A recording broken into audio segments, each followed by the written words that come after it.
അതിനെന്താണ് സംശയം? ഈ അബൂബക്കറിന് ആദ്യമായിട്ട് ഒരു കുഞ്ഞ് എനിക്കാണെങ്കിൽ അതെന്നെ പോലെ ഉശിരുള്ള ഒരു ആൺകുട്ടി തന്നെ ആയിരിക്കും. എനിക്ക് പെൺകുട്ടി മതിയായിരുന്നു. പെൺകുട്ടിയാവുമ്പോ നല്ല ഡ്രസ് ഇടിപ്പിക്കാം, സുറുമയൊക്കെ എഴുതി നല്ല മൊഞ്ചത്തിയായിട്ട് വളർത്താം. നീ എന്താണ് ഈ പറയണ ഇഷ?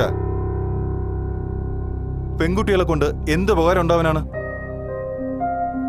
പെൺകുട്ടികൾ എന്നായാലും അന്യ വീട്ടുകാർക്കുള്ളതാ.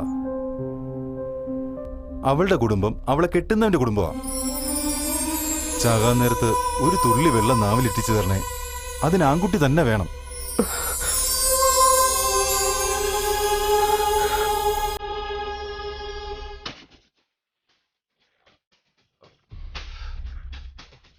ചെവി പൊട്ടി പൊളിയല്ലോ എന്റെ റബ്ബേ. നശിക്കാൻ നേരത്ത് അവന്റെ ഒരു ഡാൻസ് പ്രാക്ടീസ്. ആസിഫേ, എടാ ആസിഫേ, എടാ നിർത്തണുണ്ടോ നീ? ഇതൊക്കെ പടച്ചോണ്ട് നിൽക്കാത്ത കാര്യങ്ങളാ. നിങ്ങളുടെ സ്വന്തം അനിയനല്ലേ അവൻ, അവൻ എങ്ങനെ പറയാമോ? പിന്നെ ഈ ഹറാം പറഞ്ഞ പരിപാടി കാണിക്കുന്നവനെ എന്താ ഞാൻ പറയണ്ടേ? ഇന്ന് ഞാൻ അവനെ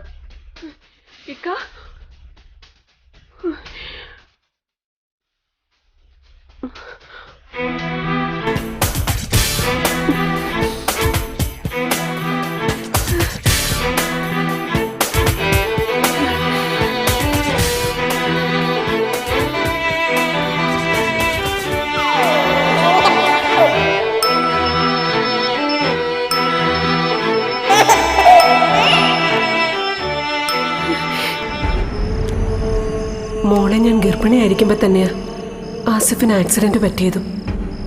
സ്വന്തം അനിയനെ പോലെയായിരുന്നു എനിക്കവൻ.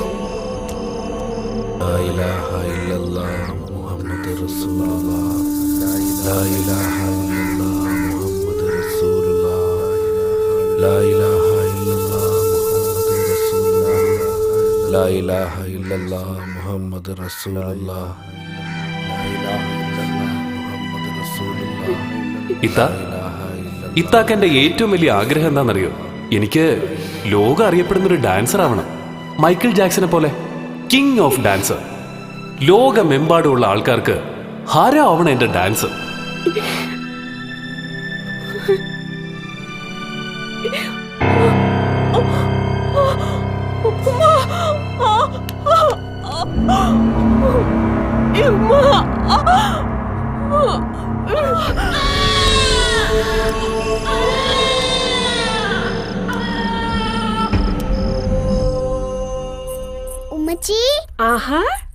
ഉമ്മച്ചി നിനക്കൊരു ഡാൻസ് പഠിപ്പിച്ചതാ.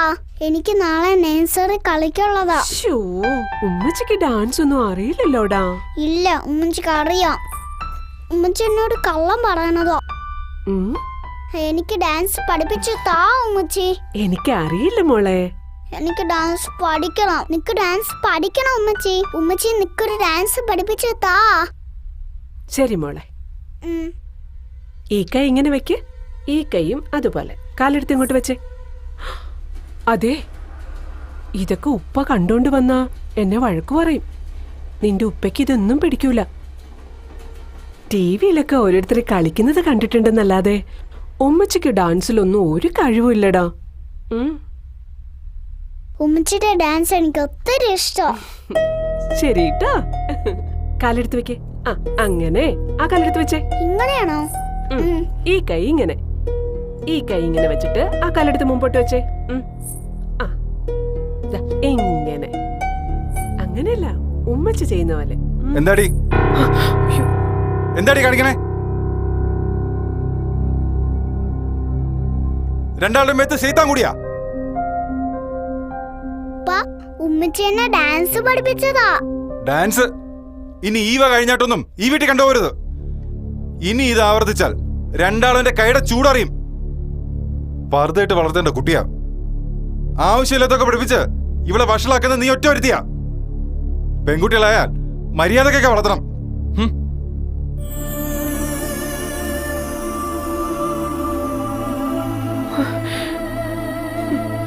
ഉമ്മച്ചി എനിക്ക് പാടുക വേണ്ട ഉമ്മച്ചി. വേണ്ട കേട്ടോ, വേണ്ട മോളെ.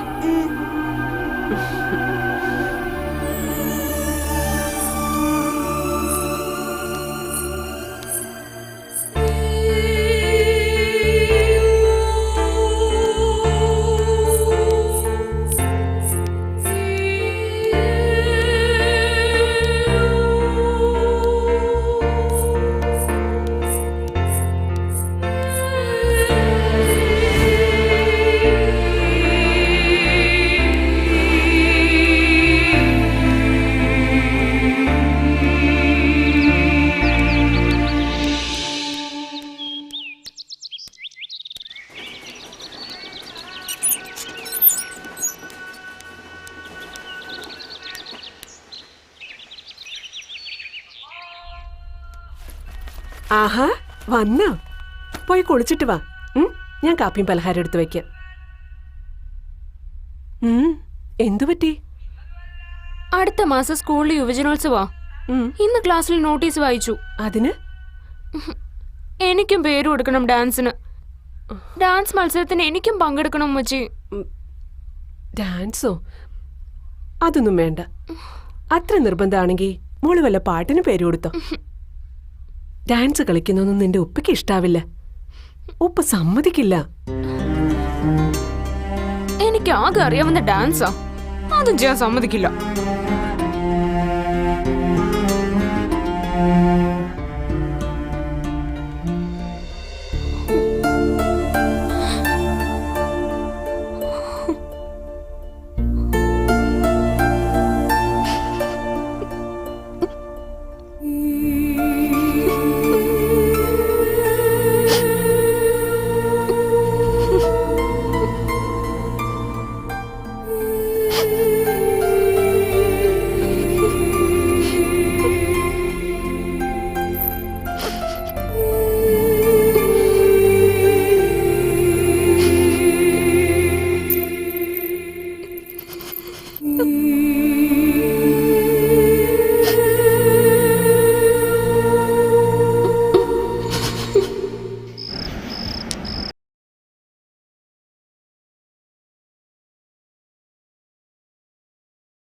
എന്താ മോളെ? മോളെ എന്ത് പറ്റി? മോളെ മോളെ എന്ത് പറ്റി? പറ മോളെ.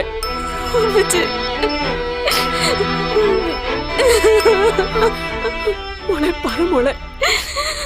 എന്ത് പറ്റി മോളെ? പറയ് മോളെ. മോളെ പറയ്. എന്താ മോളെ?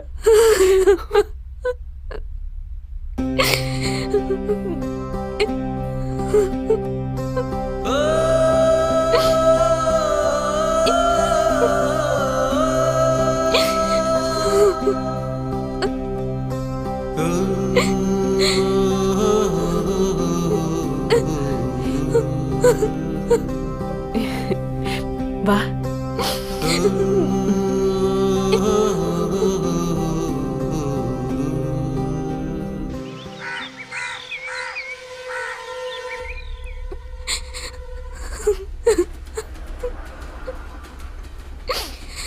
ചടങ്ങുകളൊക്കെ കഴിയുന്നവരെ ഇവളിനി ഈ ജോലി കഴിഞ്ഞാൽ മതി.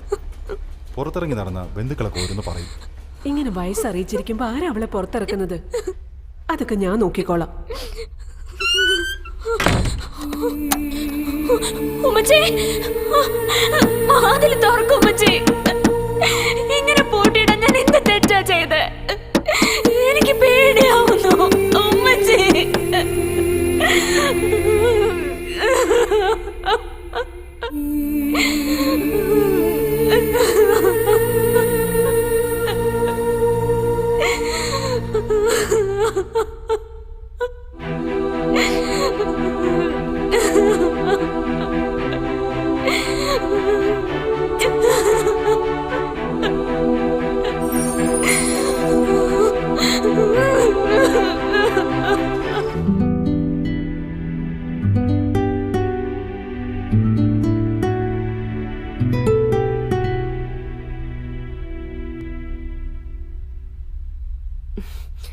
ഇനി നീ ഇതിട്ടോണ്ട് പോയാ മതി.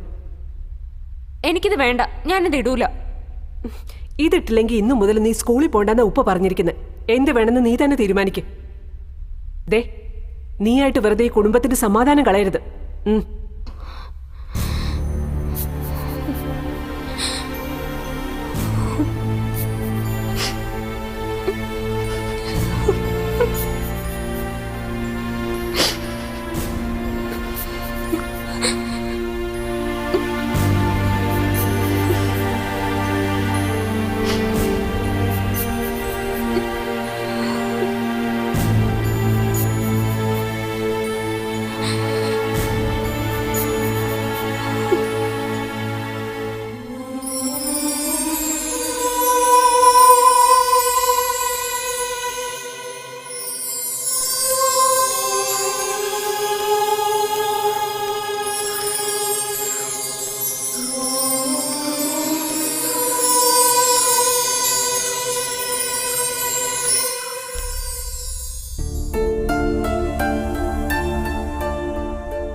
ചെക്കന് പെണ്ണിനെ കണ്ട് ഇഷ്ടമായ സ്ഥിതിക്ക് നമുക്കിനി മറ്റു വിഷയങ്ങളെ കുറിച്ച് സംസാരിക്കാം.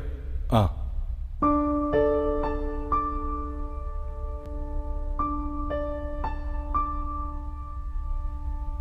ഞങ്ങൾക്കങ്ങനെ പ്രത്യേകിച്ച് ഡിമാൻഡൊന്നുമില്ല. ഇവിടുന്ന് എന്തെങ്കിലും കിട്ടിയിട്ട് ജീവിക്കേണ്ട അവസ്ഥയൊന്നും അമീറിനില്ല. നിങ്ങൾക്ക് ഇഷ്ടമുള്ള എന്താന്ന് വെച്ചാൽ അത് പെണ്ണിന് കൊടുക്കാം. ഞങ്ങൾക്ക് വേണ്ടിയിരുന്നത് അമീറിന് യോജിച്ച നല്ല അടക്കം ഒതുക്കമുള്ള ഒരു പെൺകുട്ടിയാണ്. ആ,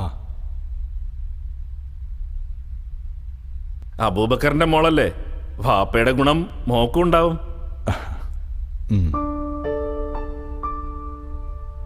നിക്കാഹ് എപ്പോ നടത്താം? എപ്പോഴായാലും ഞങ്ങൾക്ക് സമ്മതം.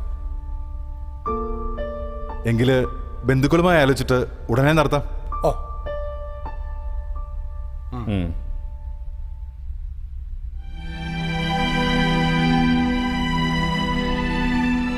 കാണാൻ നല്ല പയ്യൻ, നല്ല കുടുംബം, വലിയ ഡിമാൻഡും അവർക്കില്ല. ഇനിയിപ്പോ കൂടുതലൊന്നും ചിന്തിക്കാനില്ല. ഈ നിക്കാഹ് നമുക്ക് അങ്ങ് നടത്താം. എനിക്കിപ്പോ നിക്കാഹ് വേണ്ട. ഹിമാറെ, അത് നീയാണോ തീരുമാനിക്കണേ? പറയണത് മിണ്ടാതങ്ങ് അനുസരിച്ചാ മതി. എനിക്ക് ഇനിയും പഠിക്കണം. ഹോ, പഠിച്ചു വല്ലേ കളക്ടറാൻ പോയില്ലേ നീ? പഠിച്ചതൊക്കെ മതി. ഈ നിക്കാഹ് നടക്കണം, ഞാൻ നടത്തും. ഉമ്മ, എന്നായാലും നിനക്കൊരു തുണ വേണ്ടതല്ലേ മോളെ? എന്റെ ജീവിതത്തെ കുറിച്ച് ചിന്തിക്കാൻ എനിക്ക് ഒരു സ്വാതന്ത്ര്യം ഇല്ലേ? നിന്നെ വളർത്തി വലുതാക്കിയ ഞാനാണെങ്കിൽ നിന്നെ ആരുടെ കയ്യിൽ പിടിച്ചേൽപ്പിക്കണം ഞാൻ തീരുമാനിക്കും. നിക്കാഹ് വരെയുള്ള നിന്റെ ജീവിതം അത് തീരുമാനിക്കുന്നത് വാപ്പ എന്ന നിലയ്ക്ക് ഞാനാ. നിക്കാഹിന് ശേഷം അത് നീയും അവനും കൂടെ അങ്ങ് തീരുമാനിച്ചാ മതി. ഞാൻ എന്താ തീറ്റയും വെള്ളം തന്ന് വളർത്തുന്ന അറിവുമാടാണോ? ഇനി ഇത് ചിലച്ചാല് പള്ളിക്കാട്ടിലാവും നിന്റെ ഉറക്കം. കേറി പോടിയാത്ത്.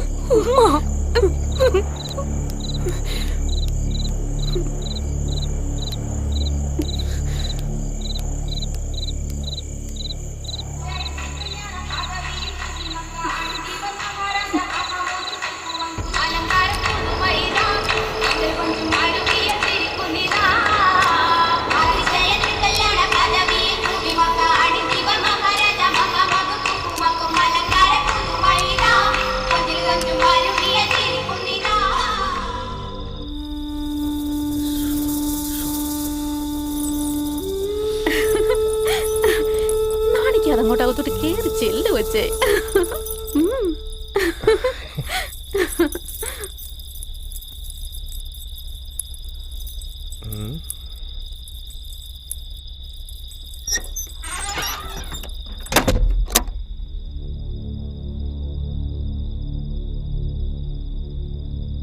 ദേ, ഇങ്ങനെ നോക്കി നിൽക്കാതെ ആ പാൽ ഗ്ലാസ് അങ്ങോട്ട് വച്ചേ. സത്യത്തില് അന്ന് പെണ്ണുകാണൽ ചടങ്ങിന് വന്നപ്പോ ഒരു മിന്നായം പോലെ ഞാൻ അലിയെ കണ്ടോളൂ. ഞാൻ ഈ മുജത്തിയുടെ മുഖം ഒന്ന് നേരെ കണ്ടോട്ടെ. എന്താടി, നിനക്കെന്നെ ഇഷ്ടപ്പെട്ടില്ലേ?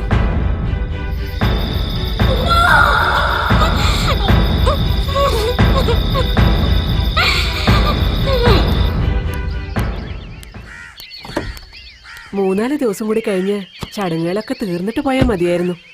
ഇനിയിപ്പോ ബന്ധുക്കളൊക്കെ ഓരോന്ന് പറയാൻ തുടങ്ങും. ചടങ്ങുകൾ തീരാൻ നോക്കി നിന്നാ അവിടെ ബിസിനസ് ആകെ അവതാളത്തിലാകും. ഒറ്റ ഒരുത്തിനെയും വിശ്വസിക്കാൻ പറ്റാത്ത കാല. ഞങ്ങൾ പോയിട്ട് വരാം. സന്തോഷത്തോടെ പോയിട്ട് വാ മോളെ. ഉമ്മച്ചി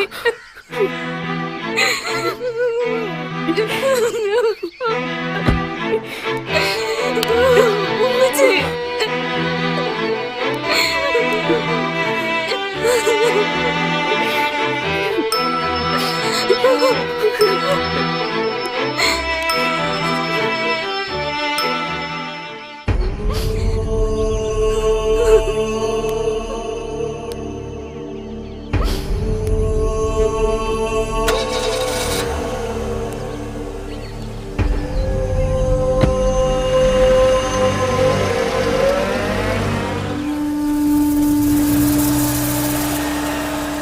എടി ആലിയ, ആലിയ, എന്താ എന്നെ വിളിച്ചോ? ഈ ഷർട്ട് നീയാണോ തേച്ചത്? അതെ. ഇങ്ങനെയാണോ ഈ ഷർട്ട് തേക്കുന്നത്? തേച്ചാ വടി പോലെ ഇരിക്കണം. ഇതൊരുമാതിരി പഴംതുണി പോലെ മൊത്തം ചുളുവും. ഞാൻ ഒന്നുകൂടി നീ ഇനി ഒന്നും ഉണ്ടാക്കണ്ട. അവൾ ഉണ്ടാക്കാൻ പോകുന്നു. നിനക്ക് എന്തെങ്കിലും പണി മര്യാദയ്ക്കും വൃത്തിക്കും ചെയ്യാൻ അറിയോ? അലക്കാൻ അറിയില്ല, അടുക്കളയിൽ കയറി വല്ലതും വച്ചുണ്ടാക്കാൻ അറിയില്ല, വീട് വൃത്തിയാക്കാൻ അറിയില്ല. ഒന്നിനും ഒരു പണിക്കും നിന്നെ കൊണ്ട് കൊള്ളില്ല.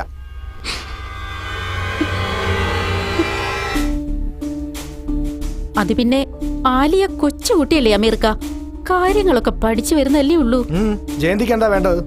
അതെ, കുഞ്ഞിന്റെ ഉപ്പയും ഉമ്മയും നിക്കാഹിന് പോകാൻ നേരം കുറച്ച് കാര്യങ്ങൾ എന്നെ പറഞ്ഞേൽപ്പിച്ചിരുന്നു. അത് ആലിയ കൊച്ചിനോട് പറയാനാ ഞാൻ വന്നത്. എന്താ? നിക്കാഹ് കഴിഞ്ഞ് മടങ്ങി വരുമ്പോ ഉപ്പയ്ക്ക് കാലുമേ പൊട്ടാനുള്ള തൈലം കാച്ചി വെക്കണോന്ന് പറഞ്ഞു. പിന്നെ ആടുകളെയൊക്കെ പറമ്പിൽ കൊണ്ടുപോയി തീറ്റിക്കണം, ഫാമിലെ പശുക്കൾക്ക് തീറ്റയും കാടിയും കൊടുക്കണം.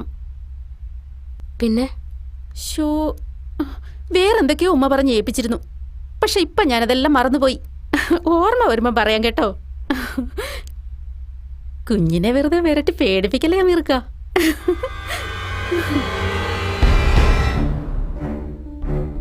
ഈ വീട്ടിലെ പണികൾ മുഴുവൻ ചെയ്യാൻ ഞാനുണ്ടല്ലോ. പിന്നെ എന്തിനാ ഇങ്ങനൊരു വേലക്കാരി? ഈ ജയന്തിയുടെ പെരുമാറ്റം ഇഷ്ടപ്പെടുന്നതേ ഇല്ല എനിക്ക്. ഞാൻ പറഞ്ഞത് കേട്ടില്ലേ? എന്തിനാ ഇങ്ങനൊരു വേലക്കാരി? ഇവളുള്ളോണ്ടാ വല്ലതും വാക്ക് രുചിയായിട്ട് കഴിക്കാൻ പറ്റുന്നത്. നീ വച്ചുണ്ടാക്കുന്നത് കഴിച്ചാലേ എന്റെ ഉപ്പയും ഉമ്മയും വല്ല അസുഖം വന്ന് ചാവും.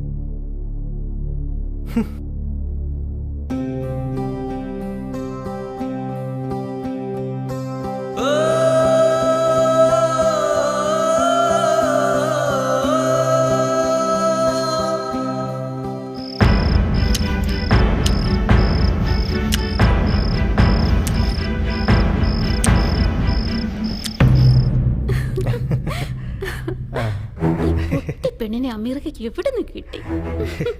അവള് പൊട്ടിയായോണ്ടാ നമ്മുടെ കാര്യങ്ങളൊക്കെ നടക്കുന്നത്. അതെ അതെ. ഇനി ആരൊക്കെ എന്റെ ലൈഫിൽ വന്നാലും നിന്നെ ഞാൻ ഒഴിവാക്കില്ല. അമേരിക്ക കുളി കഴിഞ്ഞ് പുതുപ്പെണ്ണ് ഇപ്പൊ വരും, ഞാൻ പോവാ. അവിടെ നിക്ക് ജയന്തി.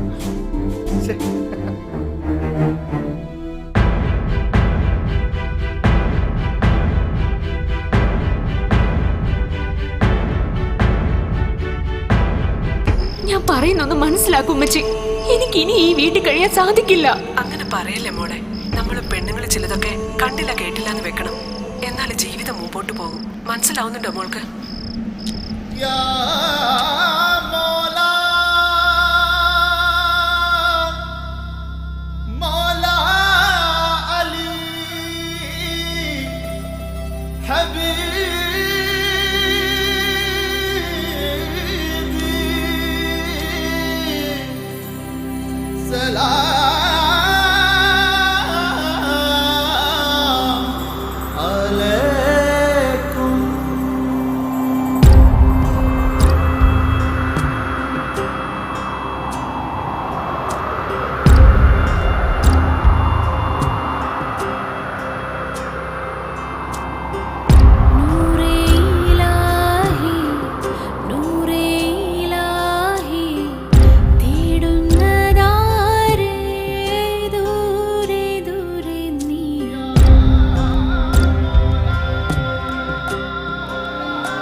ഇനി നീ മുറിയിന്ന് പുറത്തിറങ്ങണമെങ്കിൽ ഞാൻ നിന്നെ മൊഴി ചൊല്ലണം.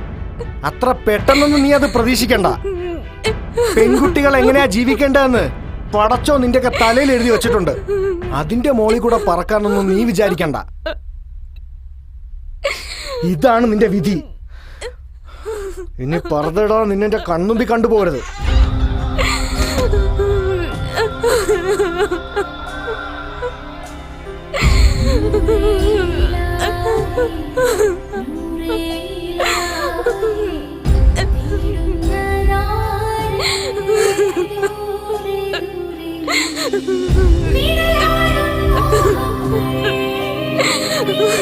Thank you.